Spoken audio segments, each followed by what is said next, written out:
नाज़रीन सखर में खबर है जेका अवां ताईं पहुंचण पिया। हफ़ीज़ लाशारी की रिपोर्ट मुताबिक ठेकेदार एसोसिएशन सिंध सखर ऐं लाड़काणो डिवीज़न जो अहम इजलास महांगाई ते गणती हुकूमत का फौरी कदम खणण जो मुतालबो।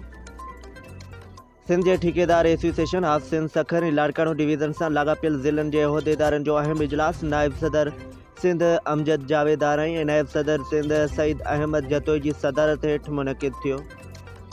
इजलास में मौजूदा मुआशी हालतुन खास करे पेट्रोलियम शयुनि की क़ीमतन में हद का वधीक वाध ते सख्त गणती जो इज़हार किया वियो।